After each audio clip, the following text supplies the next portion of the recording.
Saludos, mi nombre es Melissa Toribio y soy estudiante de Medicina de la Universidad Autónoma de Santo Domingo, o sea, de la UAS.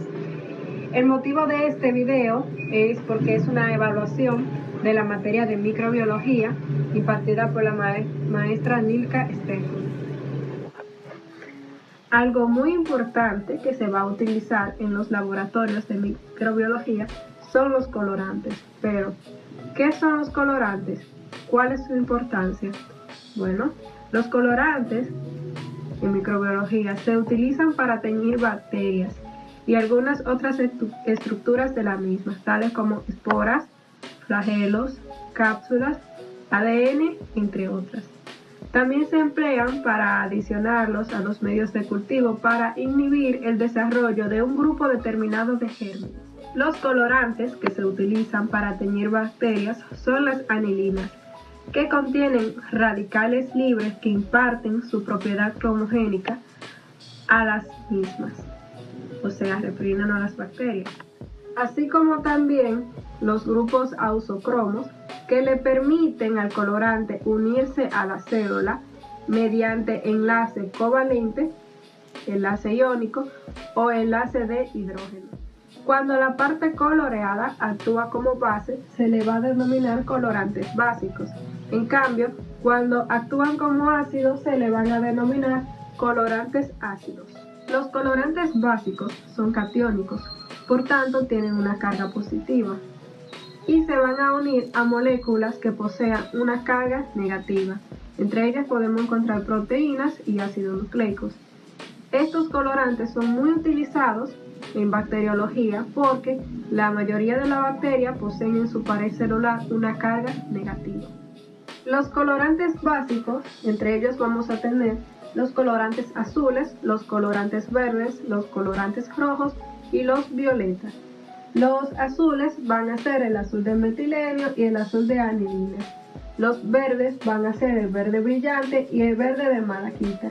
Entre los rojos vamos a tener el rojo safranina y el rojo neutro. Y entre los violetas vamos a tener el cristal violeta y el violeta de genciana. Los colorantes ácidos van a ser aniónicos.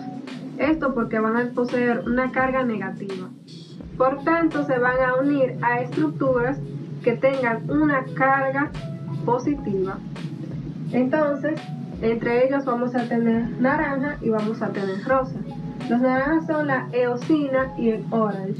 Y entre los rosas vamos a tener el fusina ácida y el rosa de Bengala. La importancia de utilizar coloraciones y tintaciones dentro de la bacteriología es porque las células bacterianas son transparentes. Entonces, con los colorantes podemos agudizar su visión, o sea, podemos ver. Una vez que las mismas son teñidas, se pueden observar muertas debido a un proceso tóxico para las bacterias. Las coloraciones o tinciones las vamos a clasificar en negativos y positivos, que a su vez serán simples, compuestos y diferenciales. Los colorantes negativos van a utilizar una coloración neutra o ácida y esta posee poca afinidad con las células bacterianas. Por otro lado, vamos a tener la coloración positiva, que esta va a teñir lo que deseamos observar. En la coloración simple se basa en que se aplica un solo colorante porque las células bacterianas tienen una composición diferente a lo de su entorno, por tanto se van a diferenciar. En cuanto a las tinciones compuestas, estas se van a caracterizar porque van a utilizar diferentes tipos de colorantes. Y las coloraciones diferenciales se basan en que se van a utilizar diferentes tipos de colorantes en diferentes etapas de la tinción. Aquí es donde cae algo muy importante, que son las llamadas coloraciones gram positivas y gram negativas. Un proceso muy importante dentro del laboratorio de microbiología son los medios de cultivo. Los medios de cultivo son sustrato de nutrientes en los que crecen y se multiplican los microorganismos en el laboratorio, con el objetivo de aislar diferentes cepas de bacterias para posteriormente identificar su realización y estudios complementarios. Los medios de cultivo se van a clasificar según su consistencia, según su utilización y según su origen. Según su consistencia, los medios de cultivo van a ser sólidos, semisólidos y líquidos. Los medios de cultivo sólidos se obtienen agregando un medio líquido determinado y un polisacárido obtenido de algas marinas, a lo que vamos a llamar agar, con una concentración de 1.5% a un 2% aproximadamente. Estos posibilitan la obtención de colonias, facilitando el proceso de la identificación de los microorganismos. Los medios de cultivo sólidos siempre van a estar en placas de Petri, más o menos así. Los medios de cultivo semisólidos se diferencian de los medios de cultivo sólidos porque estos van a tener una concentración de agar de un 0.5%. La finalidad de la utilización de estos medios de cultivo es para identificar la movilidad de dicho microorganismo. Los medios de cultivo de una consistencia líquida van a tener sus nutrientes en una solución y no van a contener agar, a menos que no sean para una anaerobiosis. Según su composición o utilización, se van a clasificar en simples, enriquecidos, selectivos, diferenciales, de enriquecimiento, de reencuentro, de transporte y en especiales. Y según su origen, se van a clasificar en naturales y en sintéticos. Un medio de cultivo selectivo es el caldo lactosado bili brillante. Este es un medio de cultivo que posee bilis, es selectivo, inhibe el crecimiento de las bacterias gram positivas y azúcar lactosa. Favorece el crecimiento caliciforme, por lo que se le considera un medio selectivo para las mismas. El agar mannitol salado es un medio de cultivo que tiene como objetivo el aislamiento selectivo de los estafilococos en humanos. Específicamente tiene como el objetivo el aislamiento del estafilococo aureus. Posee una gran cantidad de cloruro de sodio, de sal, y es muy selectivo para los estafilococos, pero es inhibitorio para las gram negativas.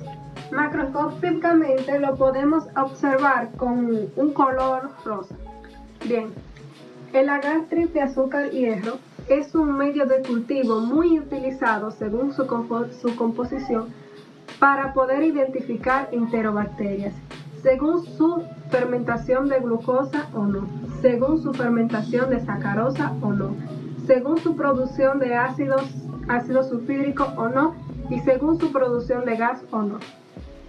Contiene 3 tipos de azúcares, las cuales son la dextrosa, la lactosa y la sucrosa.